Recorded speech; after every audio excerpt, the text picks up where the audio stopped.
성경 말씀 요한계시록 8장 1절로 9장 21절 말씀을 봉독하겠습니다. 요한계시록 8장 전체와 9장 전체의 내용이 되겠습니다.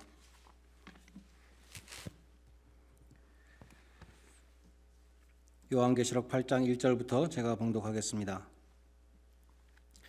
일곱째 인을 떼실 때에 하늘이 반 시간쯤 고요하더니 내가 보매 하나님 앞에 일곱 천사가 서 있어 일곱 나팔을 받았더라. 또 다른 천사가 와서 제단 곁에 서서 금향료를 가지고 많은 향을 받았으니 이는 모든 성도의 기도와 합하여 보좌 앞 금제단에 드리고자 함이라. 향연이 성도의 기도와 함께 천사의 손으로부터 하나님 앞으로 올라가는지라.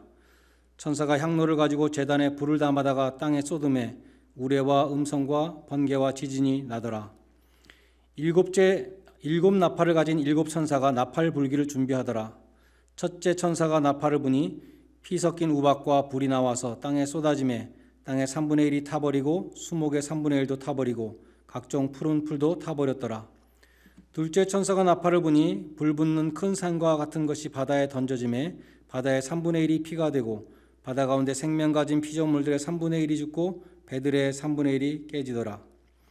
셋째 천사가 나팔을 부니 횃불 같은 타는 큰 별이 하늘에서 떨어져 강들의 3분의 1과 여러 물샘에 떨어지니 이 별 이름은 쓴쑥이라.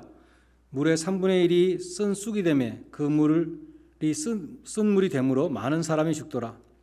넷째 천사가 나팔을 부니 해 3분의 1과 달 3분의 1과 별들의 3분의 1이 타격을 받아 그 3분의 1이 어두워지니 낮 3분의 1은 비춤이 없고 밤도 그러하더라. 내가 또 보고 들으니 공중을 날아가는 독수리가 큰 소리로 이르되 땅에 사는 사람들에게 화가 있으리니 이는 세 천사들이 불어야 할 나팔 소리가 남아 있음이로다 하더라. 다섯째 천사가 나팔을 불매 내가 보니 하늘에서 땅에 떨어진 별 하나가 있는데 그가 무저갱의 열쇠를 받았더라. 그가 무저갱을 여니 그 구멍에서 큰 화덕 연기 같은 것이 올라와서 오매 해와 공기가 그 구멍의 연기로 말미암아 어두워지며 또 황충이 연기 가운데로부터 땅 위에 나오매 그들이 땅 위에 있는 전갈의 권세와 같은 권세를 받았더라. 그들에게 이르시되 땅에 풀이나 푸른 것이나 각종 수목은 해하지 말고 오직 이마에 하나님 인침을 받지 아니한 사람들만 해하라 하시더라. 그러나 그들을 죽이지는 못하게 하시고 5달 동안 괴롭게만 하게 하시는데 그 괴롭게 함은 전갈이 사람을 쏠 때의 괴롭게 함과 같더라. 그날에는 사람들이 죽기를 구하여도 죽지 못하고 죽고 싶으나 죽음이 그들을 피하리로다. 황충들의 모양은 전쟁을 위하여 준비한 말들 같고 그 머리에 금과 같은 관 비슷한 것을 썼으며 그 얼굴은 사람의 얼굴 같고 또 여자의 머리털 같은 머리털이 있고 그 이빨은 사자의 이빨 같으며 또 철 호심경 같은 호심경이 있고 그 날개들의 소리는 병거와 많은 말들이 전쟁터로 달려가는 소리 같으며 또 전갈과 같은 꼬리와 쏘는 살이 있어 그 꼬리에는 5달 동안 사람들을 해하는 권세가 있더라. 그들에게 왕이 있으니 무저갱의 사자라. 히브리어로는 그 이름이 아바돈이요 헬라어로는 그 이름이 아불루온이더라.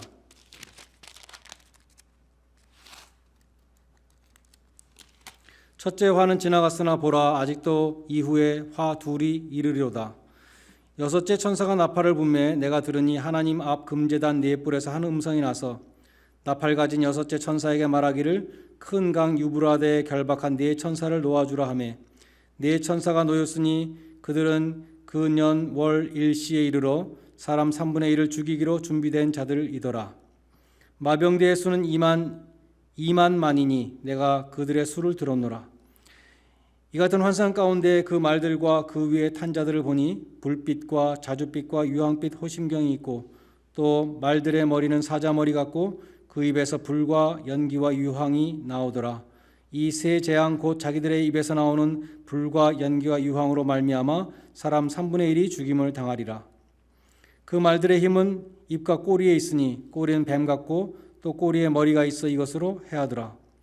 이 재앙에 죽지 않고 남은 자들은 손으로 행한 일을 회개하지 아니하고 오히려 여러 귀신과 또는 보거나 듣거나 다니거나 하지 못하는 금, 은, 동, 목석 우상에게 절하고 또 그 살인과 복술과 음행과 도둑질을 회개하지 아니하더라. 아멘. 이 시간 함께 계신 분과 여호와 이레라고 인사하시기 바랍니다. 혼자 계신 분은 믿음으로 선포하십시다. 여호와 이레. 하나님이 준비하십니다.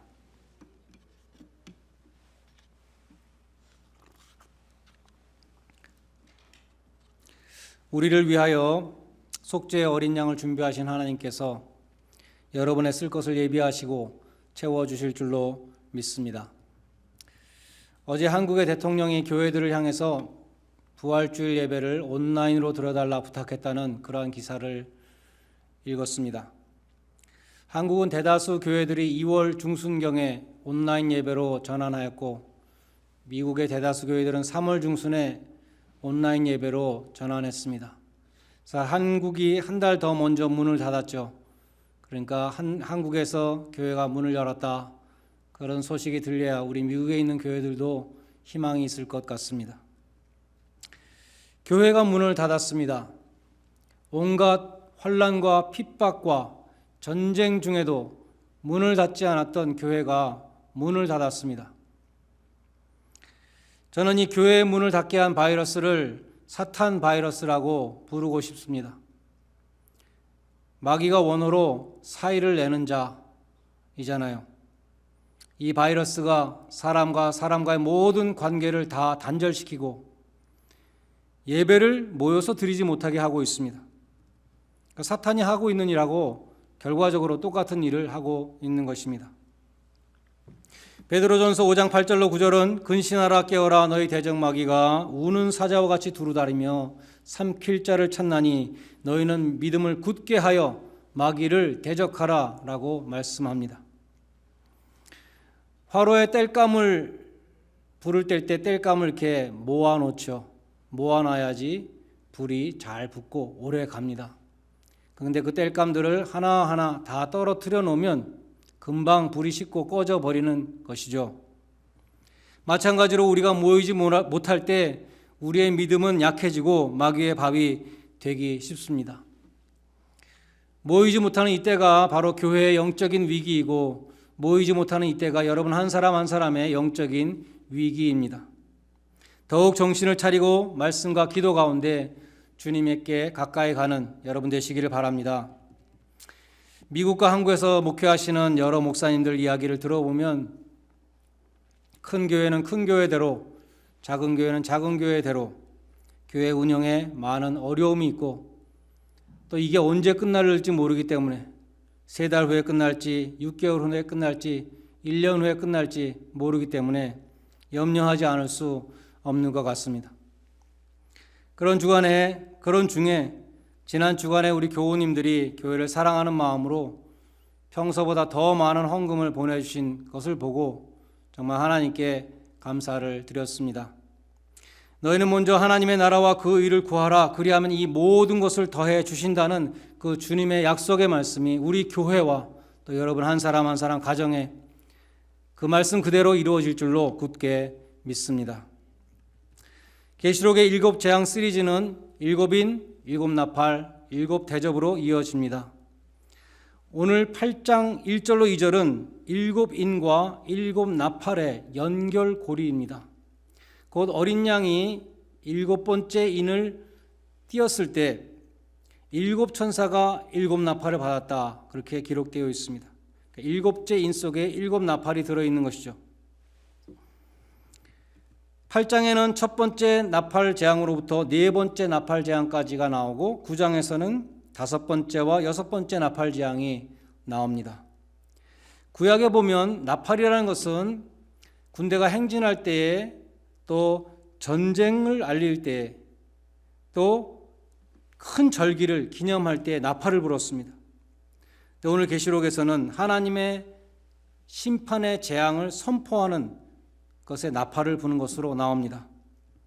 앞에 나온 7인의 재앙에서는 인간 파괴가 중요한 내용이었고 오늘 읽은 7 나팔 재앙은 환경 파괴 그 초점이 있습니다. 그러나 7인 다음에 7 나팔이 나왔으니까 먼저 인간 파괴가 되고 그 다음에 환경 파괴가 되고 순서대로 이렇게 된다 그런 것은 아닙니다. 여러 시대에 일어나는 여러 가지 재앙들을 여러 측면에서 묘사한 것입니다. 또 이러한 재앙들은 예수님 재림 직전에만 일어나는 것도 아닙니다. 오늘 본문에 보면 3분의 1이 자연이 파괴되고 사람들이 3분의 1이 죽고 이런 것들이 나오죠. 실제로 14세기에 유럽의 페스트, 흑사병이라고 불립니다. 사람이 죽을 때 까맣게 몸이 변한다. 흑사병, 까맣게 변해서 죽는다. 그 흑사병은 유럽 인구의 3분의 1을 실제로 다 죽였습니다. 지금 미국 인구의 3분의 1이 죽는다고 생각해 보십시오. 얼마나 큰 재앙입니까?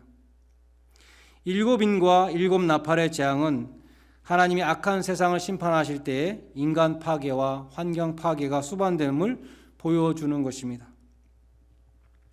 첫 번째 나팔 재앙은 땅의 3분의 1이 불타는 재앙입니다. 두 번째 나팔 재앙은 바다의 3분의 1이 피가 되는 재앙입니다. 세 번째 나팔 재앙은 물의 3분의 1이 쑥이 되는 재앙입니다. 네 번째 나팔 재앙은 해, 달, 별 3분의 1이 빛을 잃고 어두워지는 재앙입니다.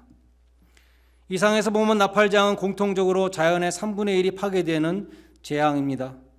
또 3분의 1이 파괴된다는 것은 환경을 파괴하는 나팔 재앙이 전면적인 재앙이 아니라 부분적인 재앙임을 보여주는 것입니다. 이어지는 계시록 9장의 5번째 나팔 재앙과 6번째 나팔 재앙은 영적인 재앙, 곧 귀신들의 공격 재앙입니다. 9장 1절로 12절의 5번째 나팔 재앙에서는 귀신들이 황충으로 묘사되었고 13절로 21절의 6번째 나팔 재앙에서는 귀신들이 마병대로 묘사되었습니다. 황충은 메뚜기입니다. 구약에 보면 이스라엘이 출애굽하기 전에 애굽에 10가지 재앙이 내렸는데 메뚜기 재앙이 9번째 재앙이었습니다. 그리고 요엘서 2장에 여호와의 날에 임하는 그 심판이 메뚜기의 재앙으로 또 예언되어 있습니다. 출애굽기나 요엘서에 나오는 이 메뚜기 재앙은 실제로 밭의 식물을 싹쓸이하는 메뚜기들이 다 먹어버리는 재앙이었습니다. 근데 오늘 9장 4절에 보면 계시록의 황충들은 땅에 풀이나 푸른 것이나 각종 수목은 해하지 말고 오직 이마에 하나님의 인을 맞지 아니한 사람들만 해하라, 이렇게 기록되어 있습니다. 그러므로 이 황충들은 실제 메뚜기들이 아니고 귀신들의 상징인 것을 알 수 있습니다. 11절에 보면 저희에게 임금이 있으니 무적행의 사자라, 히브리 음으로는 이름이 아바돈이요 헬라 음으로는 이름이 아볼론이라 했습니다. 귀신들의 왕초인 이 사탄의 이름이 아바돈이나 아볼론이나 이 두 가지 다 무슨 뜻인가 하면 파괴자라는 뜻입니다. 그처럼 사단은 파괴자인데 5절에 보면 사단의 졸개들인 그 귀신들이 하는 일이 사람들을 괴롭히는 것입니다. 그들을 죽이지는 못하게 하시고 5달 동안 괴롭게만 하시는데 그 괴롭게 함이 전갈이 사람을 쏠 때처럼 괴롭게 함과 같더라 라고 기록되어 있습니다. 마가복음 9장 17절에도 보면 어떤 사람이 벙어리 귀신 들린 아이를 데리고 왔습니다. 그리고 이렇게 말합니다. 예수님한테 귀신이 어디서든지 이 아이를 잡으면 포제스하면 거꾸러져서 거품을 흘리며 이를 갈며 파리해져 간다, 이렇게 호소하는 것입니다. 귀신은 그처럼 사람을 괴롭히는 존재인데 오늘 본문 9장 6절에 보면 사람들이 죽기를 구해도 죽을 수가 없는 괴로움을 당할 것이다. 죽고 싶어도 죽지 못하는 이 괴로움은 지옥의 고통입니다. 그러나 황충의 재앙은 제한적인 고통입니다. 5절에 보면 황충들이 사람들을 죽이지는 못한다 그랬고 10절에 보면 5달 동안만 괴롭게 한다 그랬습니다. 그리고 4절에 보면 이마에 하나님 인을 받지 못한 사람들, 그 사람들만 해하라는 명을 받습니다. 하나님의 도장을 받지 못한 사람들만 괴롭히도록 하신 것입니다. 그리스도인들이 하나님의 자녀가 된 것이 정말 감사할 때가 이럴 때이죠. 하나님의 인을 맞은 하나님의 자녀라는 것이 얼마나 감사합니까? 귀신들이 우리를 괴롭히지 못하고 마귀가 손도 대지 못한다, 성경은 말씀합니다. 디모데후서 2장 19절은 말씀합니다. 하나님의 견고한 터는 섰으니 인침이 있어 가로되 인침이 있어 일러스되 주께서 자기 백성을 아신다 하며 주의 이름을 부르는 자마다 불의에서 떠날지어다 하였느니라. 우리가 자녀들을 알죠. 내 자녀는 누구다. 모르는 사람이 어디 있습니까? 하나님도 자기 자녀를 아시고 자기 자녀를 보호해 주시고 이런 악한 영의 공격으로부터 지켜주신다는 것입니다. 그래서 하나님은 악령들을 풀어놓으시면서도 자기 백성들을 보호하시는 것입니다. 이어서 9장 13절로 21절에서는 귀신들의 공격이 마병대의 모습으로 묘사됩니다. 여기서도 결박되었던 악한 4명의 천사들이 사람을 죽이기 위해서 노임을 받습니다. 곧 하나님의 정한 시기에 몇 년 몇 월 몇 시에 하나님의 심판을 지팡하기 위해서 풀려난 자들입니다. 5번째 나팔의 황충 재앙은 고통만 주는 것이었지만 6번째 마병대 재앙은 18절에 나오는 것처럼 불과 연기와 유황으로 사람들의 3분의 1을 죽이는 재앙입니다. 그리고 9장 14절에 보면 그들이 풀려난 곳이 유브라데 강이라 그랬습니다.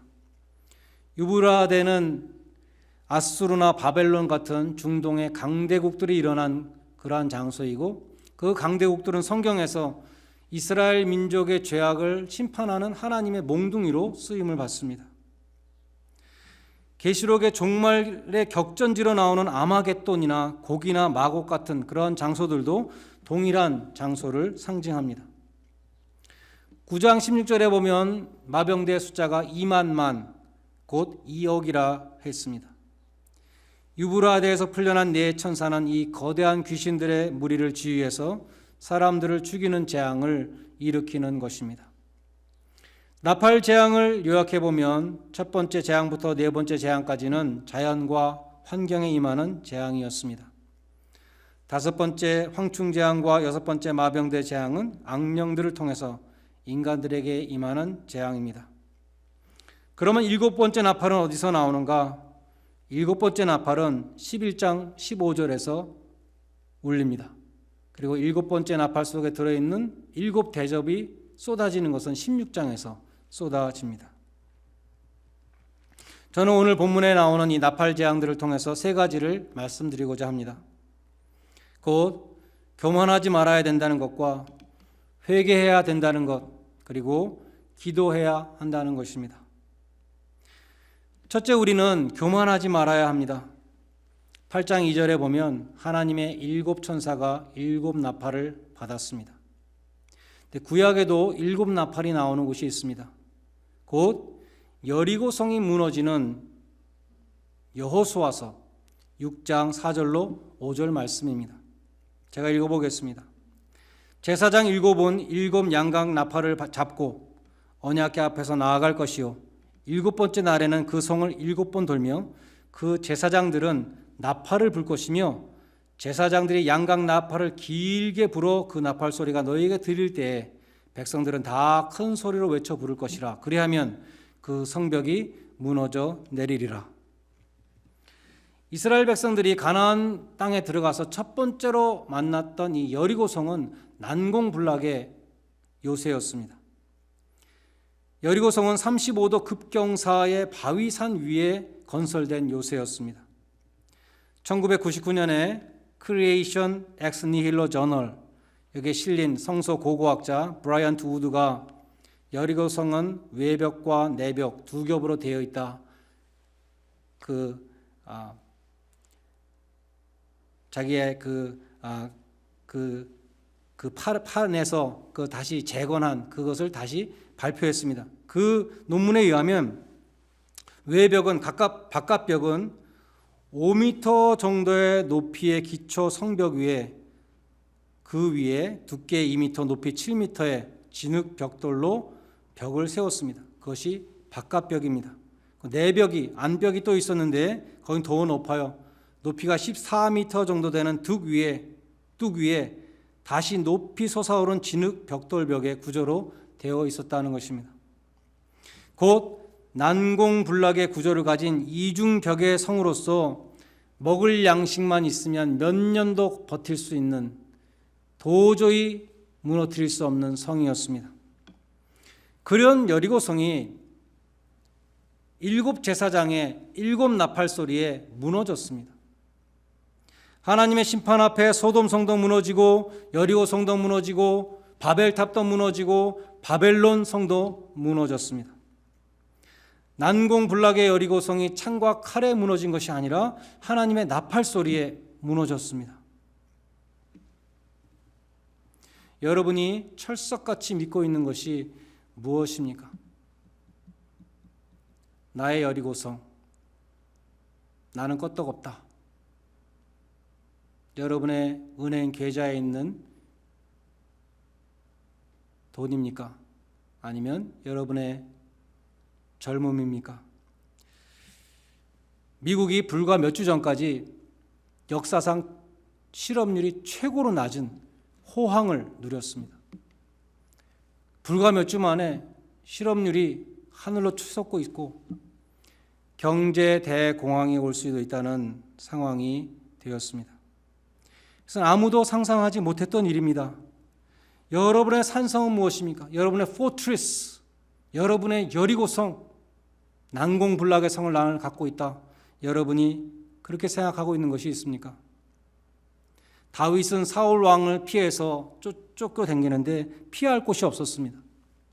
그래서 뭐라고 고백했냐 하면 여호와는 나의 산성이시요 나의 피할 바위시요 나의 요새시요 나의 반석이시요 하나님밖에 믿을 분이 없습니다.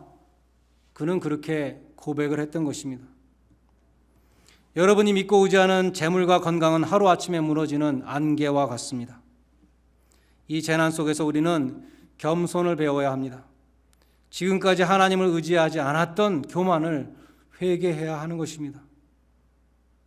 그런데 9장 마지막 절을 보시면, 마지막 부분을 보시면 사람들이 이런 재앙을 당하고도 회개하지 않는다고 기록되어 있습니다.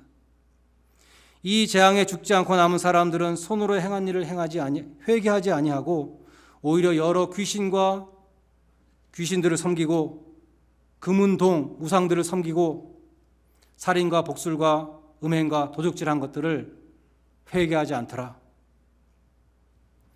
믿지 않는 자들은 그 어떤 재앙이 임해도 회개하지 않습니다.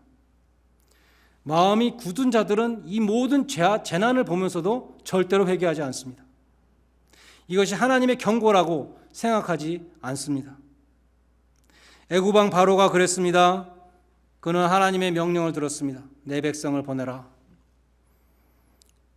그는 이런 지하에 거절했습니다. 여호와가 누군데 내가 왜 여호와의 말을 듣느냐? 나는 여호와를 알지도 못하고 듣지도 못했고 이스라엘 당연히 보내지 않는다. 그때부터 바로에게 10 재앙이 임했습니다. 바로는 거듭되는 재앙 속에서도 완악한 마음을 풀지 않았습니다. 재앙이 극심할 때는 좀 마음이 움직이는 것 같았지만 재앙이 지나가면 다시 원위치, 완악한 마음으로 다시 돌아갑니다. 그래서 히브리서 3장 7절로 8절에 이런 말씀이 있습니다. 오늘날 너희가 그의 음성을 듣거든 하나님의 말씀을 듣거든 너희 마음을 완고하게 하지 마라. 강팍하게 하지 마라. 영어 성경에 보면 hard, 굳은 마음을 굳게 하고 회개하지 않는 그러한 사람이 되지 말라는 것입니다.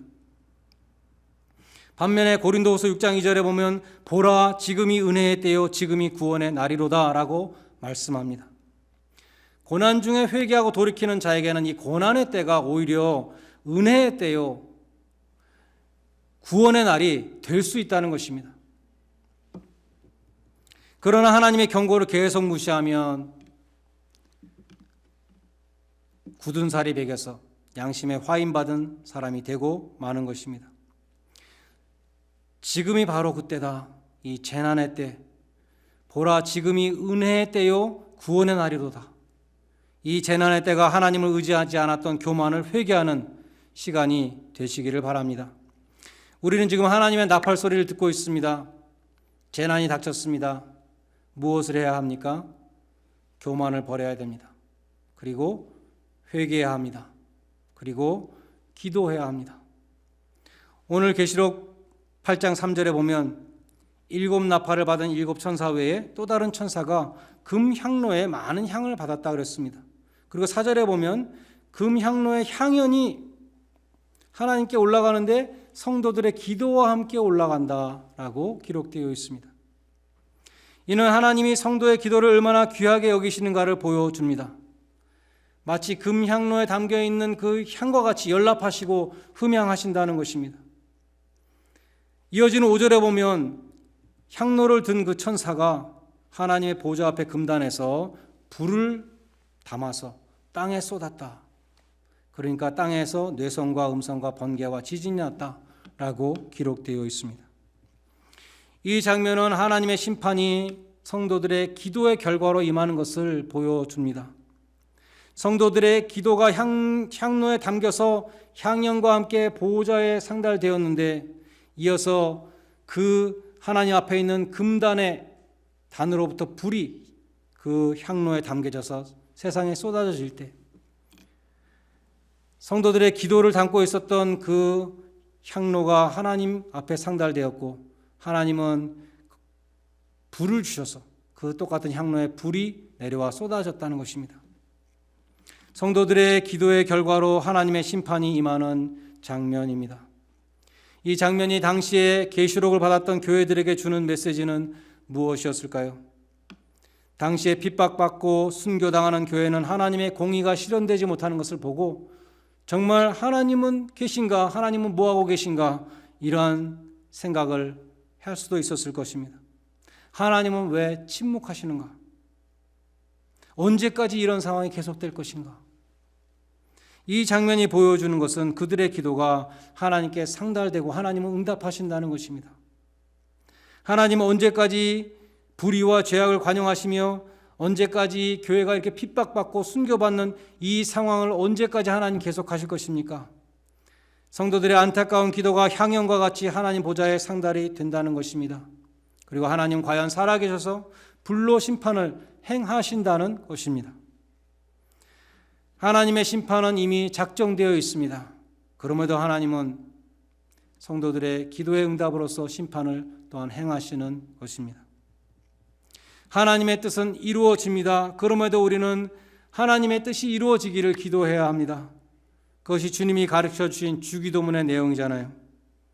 뜻이 하늘에서 이루어진 것처럼 땅에서도 이루어지이다. 오늘이 순환주일인데 주님도 십자가를 앞에 두시고 겟세마네 동산에서 하나님의 뜻대로 되시기를 기도했습니다. 아버지여 할만하시거든 이 잔을 내게서 지나가게 하옵소서. 그러나 나의 원대로 마옵시고 아버지의 원대로 하옵소서. 우리도 처음에는 십자가를 피하고 싶다는 기도를 많이 합니다. 그러나 기도할 때 하나님의 뜻을 깨닫게 됩니다. 진정한 기도는 하나님의 뜻에 순복하는 것이고 내 뜻이 아니라 하나님의 뜻을 이루어 주십시오라고 기도하는 것입니다. 그래서 기도는 환경을 바꾸기 전에, 다른 사람을 바꾸기 전에 나를 바꾸는 것입니다. 내 고집이 꺾이고 내 욕심이 없어지고 십자가를 피하고 싶었던 마음도 없어지고 그것이 진정한 기도인 것입니다. 기도는 하나님과 영적으로 교통하는 것이기 때문에 하나님의 명령을 받고 순종하는 것입니다. 순종하겠습니다라고 서원하는 것이 기도입니다. 그럴 때 하나님의 구원과 심판의 역사가 우리의 기도를 통해서 이루어지는 것입니다. 마지막으로 하나님의 심판 앞에서 기도하던 하박국에게 주신 말씀을 우리가 기억할 수 있기 바랍니다. 그 말씀은 의인은 믿음으로 말미암아 살리라 라는 말씀이었습니다. 하박국은 유대 왕국이 멸망해 가던 암울한 시대에 활동하던 선지자였습니다. 불의와 강포가 횡행하는 이 현실 가운데 하나님은 어디 계십니까? 지금 이 상황을 보십시오. 하나님은 어디 계십니까? 그렇게 기도할 때 하나님이 이렇게 답을 하셨습니다. 내가 바벨론을 몽둥이로 삼아서 유다를 심판할 것이다. 하박국은 어떻게 그럴 수가 있습니까? 우리보다 더 악한 저 이방인들을 하나님이 몽둥이로 사용하셔서 하나님의 백성을 치신다는 것은 정말 저는 이해할 수 없습니다. 하나님의 응답을 다시 기다리면서 파수대 위에 서 있을 때 하나님의 응답이 임했는데 그것이 바로 의인은 믿음으로 말미암아 살리라 라는 것이었습니다. 이 응답을 받은 선지자는 공의의 하나님, 구원의 하나님께 이렇게 감사했죠. 우리가 다 아는 말씀.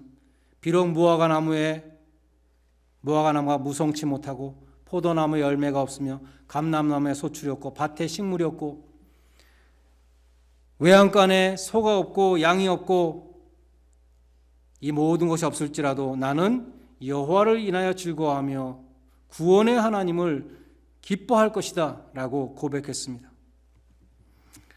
우리 가운데 하박국과 같이 과연 하나님은 살아계십니까? 지금 이 상황을 보고 계십니까? 하나님 왜 이 상황을 빨리 반전시켜 주시지 않습니까? 왜 회복시켜 주시지 않습니까? 하나님이 나를 사랑하시는데 지금 내가 왜 이런 어려움을 당하고 있습니까? 라고 기도하시는 분들이 계실 것입니다. 하나님이 주시는 응답은 네가 구원받은 의인이라면 믿음으로 살아라 라는 것입니다. 믿음은 내 주위에서 일어나는 일을 이해할 수 없을 때에도 구원의 하나님을 끝까지 믿는 것입니다. 하나님은 이 세상에서의 고난과 환난과 어려움과 곤고를 통해서 하나님을 찾게 하십니다. 사방의 모든 문이 다 막혔을 때 그때에도 열려있는 하늘문을 바라보고 기도하게 하시는 것입니다. 하나님은 성도의 기도를 흠양하시고 구원의 역사를 베풀어 주시는 것을 기억하시기 바랍니다. 그리하여 고난 가운데 더욱 담대히 은혜의 보좌 앞으로 나가시는 복된 성도들이 되시기를 주님의 이름으로 간절히 축원드립니다. 함께 기도하시겠습니다. 하나님 아버지, 저희가 믿고 의지하던 것들은 바람에 나는 겨와 같은 헛된 것들이었습니다. 이제 내가 가진 것들을 믿었던 교만을 버리고 오직 믿고 의지할 분은 하나님 한 분밖에 없음을 인정하고 고백합니다. 우리에게 완악하고 굳은 마음을 제하여 주시고 고난 중에 회개하고 주님께 돌아오게 하여 주셔서 이 고난의 시간이 오히려 은혜의 때요 구원의 날이 되게 하여 주시옵소서. 사방에 꽉 막힌 상황 속에서도 주님이 십자가에서 열어놓으신 새롭고 산 길을 통해서 은혜의 보좌로 나가게 하시며 하나님의 선하시고 기뻐하시고 온전하신 뜻이 저의 기도를 통해서 이루어지게 하여 주시옵소서. 어렵고 힘든 상황을 오직 믿음으로 이겨내게 하여 주시고 하나님이 주시는 구원에 이르게 하여 주시옵소서. 예수님의 이름으로 기도드리옵나이다. 아멘.